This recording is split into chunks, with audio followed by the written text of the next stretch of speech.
अगर खिलाफ है होने दो, जान थोड़ी है, ये सब धुआं है, कोई आसमान थोड़ी है, लगेगी आग तो आएंगे घर कई जद में, यहाँ पे सिर्फ हमारा मकान थोड़ी है। गढ़वारा नगर पंचायत की चेयरमैन सीमा सिंह जी के प्रतिनिधि सचिन सिंह उर्फ सोलू जी के पास इस वक्त मौजूद हैं। मैं आदर्श जायसवाल और आप देख रहे हैं भारत न्यूज। नगर पंचायत का चुनाव निर्दलीय प्रत्याशी रहते हुए आपने भारतीय जनता पार्टी के उम्मीदवार को हराया और फिर कुछ दिनों बाद भारतीय जनता पार्टी ज्वाइन कर ली। बिना किसी पार्टी में रहते हुए आपने जीत दर्ज की और बड़ी जीत दर्ज की, फिर भाजपा क्यों? देखिए, भाजपा हमारे क्षेत्र के विकास के लिए ज़रूरी था। हम चेयरमैन का चुनाव जीते, निर्दलीय जीते और किसी भी पार्टी से बढ़कर आज भी हमारे लिए हमारी जनता है, वो सर्वोपरि है। हमारी जनता, हमारी जनता ने जब हमें ज़रूरत थी तो हमारी जनता ने हमारा साथ दिया। उस समय कोई पार्टी नहीं थी, लेकिन क्षेत्र में विकास के लिए ज़रूरी भाजपा थी, क्योंकि भाजपा जिस तरह देश का विकास कर रही थी उसी लिए हमें हमारे क्षेत्र में भी विकास चाहिए था, इसलिए आवश्यकता थी। वर्तमान सांसद संगमलाल गुप्ता को प्रतापगढ़ जनपद से दोबारा प्रत्याशी बनाया गया। जी पार्टी से ही कई लोग नाराज भी हैं और कई लोग उनका समर्थन भी करते हुए दिखाई पड़ रहे हैं, तो आप इसको कैसे देखते हैं?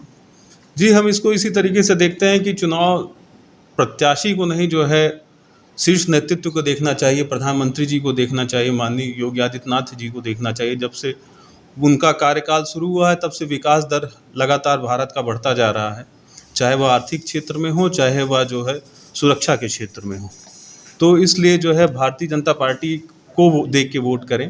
प्रत्याशी का क्या है, प्रत्याशी अगर एक दो सीट से जो है हार या जीत होने लगी तो हमारा धर्म और कर्तव्य बनता है कि प्रधानमंत्री जी के हाथों को मजबूत किया जाए। उसके लिए जो करना चाहिए वो हम सभी को करना चाहिए, हम सभी का दायित्व है, क्योंकि सोचना विचार खुद में करिए कि जो है क्या प्रधानमंत्री या योगी आदित्यनाथ जी के मुख्यमंत्री बनने के पहले भारत का और उत्तर प्रदेश का क्या माहौल था। आपने शीर्ष नेतृत्व की बात की, तो 2019 का जो लोकसभा चुनाव था और जो 2024 का लोकसभा चुनाव होने जा रहा है, आप दोनों के मुद्दों में क्या बड़ा अंतर देख पा रहे हैं इस समय? जी, दोनों के मुद्दे में काफ़ी फ़र्क है। पहले देखिए, मुद्दा केवल राम मंदिर था, अब तो राम मंदिर बन गया है। अब मुद्दा ये है कि राष्ट्र सुरक्षा की बात है। जैसे राम मंदिर हमारा आज भगवान श्री राम जी का स्थान सुरक्षित है, वैसे पूरा भारत हमारा सुरक्षित हो उसके लिए इस बार हम मतदान करेंगे। इस बार जो मतदान होगा वो, जैसे राम मंदिर कहे जाते हैं कब बनेगा राम मंदिर बन गया। अब राष्ट्र के हित के और राष्ट्र की अखंडता के लिए बात चल रही है, उसलिए हमें जो है भारत की संप्रभुता के लिए जो है भारतीय जनता पार्टी को वोट करना चाहिए। कुछ दिन पहले एक सभा में योगी जी ने भी कहा कि आप 400 पार करिए और पीओके हमारा होगा। जी हाँ, यही बात तो वो उन्होंने कहा ना। उन्होंने कहा कि जो है 400 पार कीजिए, पीओके हमारा होगा। हम सभी का सपना है कि अखंड भारत पुनः स्थापित हो और सभी राष्ट्रवासियों का यही सपना है कि अखंड भारत की स्थापना हो। उसके लिए हमें जो आहुति देनी होगी वो आहुति देंगे, उसका ही प्रयत्न चल रहा है। वर्तमान सांसद संगमलाल गुप्ता जी और जो इस बार भी प्रत्याशी हैं, कल एक मंच से वे भावुक नजर आए और उन्होंने कहा कि क्योंकि वो तेली समाज से हैं इसलिए उनका विरोध हो रहा है। आप इस बात को कैसे देखते हैं? क्या ये उनका कोई एक ट्रम्प कार्ड है या फिर ये उनकी भावुकता दिखाती है? देखिए, ऐसा नहीं है कि पूर्व में भी जो चुनाव हुए हैं उसमें जो है हर वर्ग ने, हर जात के लोगों ने उनका साथ दिया, चाहे वो जब विधायक बने थे या सांसद बने थे। अब वो किस बारे में बात कह गए हैं ये आप उनसे पूछेंगे तो ज़्यादा उचित आपको जानकारी होगी कि उन्होंने किस मुद्दे को लेकर ये बात कही है। राजा भैया की बात प्रतापगढ़ के चुनाव में ना हो ऐसा तो संभव ही नहीं है। तो राजा भैया के समर्थक ने इस बार खुले तौर पर वो इंडिया अलायंस का समर्थन कर रहे हैं और सपा के लिए प्रचार कर रहे हैं, तो इस पर आप क्या कहेंगे? इस बात से लेकर प्रतापगढ़ के चुनाव पे कितना प्रभाव पड़ने वाला है? जी देखिए, राजा भैया उत्तर प्रदेश की राजनीति का बहुत बड़ा चेहरा है और उनके किसी को समर्थन देने या ना देने से प्रभाव तो बहुत ही पड़ेगा। क्योंकि देखिए, राजा भैया के गढ़ में, जैसे उनका जो गढ़ है कौशाम्बी में, कुंडा और बाबागंज, वो दोनों विधानसभाओं में उनका प्रभाव काफ़ी रहता है, तो उसका तो प्रभाव रहेगा ही। अब जहाँ राजा भैया ने समर्थन तो खुला नहीं दिया था, उन्होंने जो है सबको ओपन छोड़ दिया था, अपने सभी समर्थकों की स्वतंत्र कि आप चाहे जिसको वोटिंग कर सकते हैं। तो ये मायने वहाँ पे रखता है कि वहाँ की जनता समझती होगी, हमसे आपसे ज़्यादा समझती होगी कि वहाँ के लोकल मुद्दे क्या हैं। अगर नाराज़गी है तो क्यों है, वो हमसे ज़्यादा जानते होंगे और उसके बारे में हम बहुत ज़्यादा बोलना उचित नहीं समझते। राजा भैया ने कहा कि वर्तमान सांसद के प्रति लोगों की एंटी इनकम्बेंसी है, क्या गढ़वारा पंचायत से भी ऐसा है?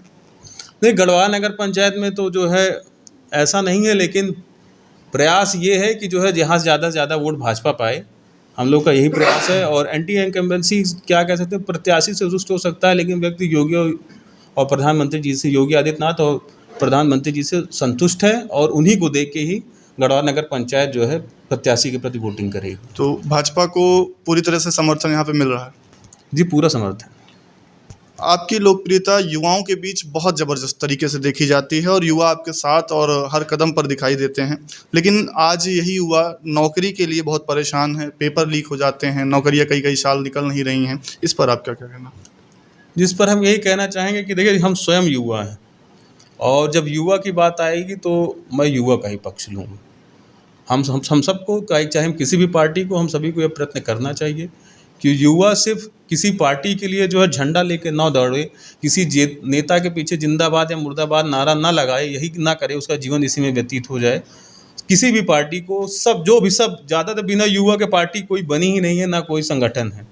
तो पार्टी के पीछे केवल युवा झंडा लेके नाराबाजी करते ना नजर आए, उसके लिए सोचना चाहिए, चाहे जो भी पार्टी के संगठन हो, उसको जरूर सोचना चाहिए कि हम युवा के लिए क्या अच्छा कर सकते हैं, उसे कैसे रोजगार मिले, उसका भविष्य कैसे उज्जवल हो। देश में अयोध्या में प्रभु श्री राम जी का आगमन होता है, उद्घाटन होता है, और आप गढ़वारा अपनी नगर पंचायत में भी एक श्री राम जी का एक मंदिर आप जो है यहाँ पर शुरू करते हैं। तो क्या मन में था आपके? जी, हम लोग के मन में था कि जो है 22 तारीख को हम भी उस जगह को, जो है भगवान श्री राम जी का जो स्थान है अयोध्या जैसा ही यहाँ पे माहौल कैसे हो, तो हम लोगों ने बैठे सोच विचार कर रहे थे। ठंड का मौसम था, अलाव जल रहा था, तो ईश्वर की कृपा है, क्योंकि उनकी बिना कृपा के कुछ होता नहीं। कहते हैं कि बिना ईश्वर की कृपा के कोई चीज़ ऐसी आपके मन अंदर विचारधारा ही नहीं आ सकती। तो वो ईश्वरीय कृपा थी कि ऐसी विचारधारा है कि क्यों ना हम गढ़वारा में भी श्री राम चौराहा की स्थापना करें और भगवान की एक प्रतिमा लगाई जाए। तो उन्हीं की कृपा से सब संभव हुआ और विचारधारा भी उन्हीं की कृपा से आई। तो आप देख सकते हैं कि हमारे बीच में गढ़वारा नगर पंचायत के चेयरमैन प्रतिनिधि सचिन सिंह जी, सोलू के नाम से जो प्रसिद्ध हैं, हमारे बीच में थे और बड़ी बेबाकी के साथ अपना जो पक्ष था उन्होंने बताया। भारत न्यूज़ चैनल को समय देने के लिए आपका बहुत बहुत धन्यवाद। जी, धन्यवाद आप।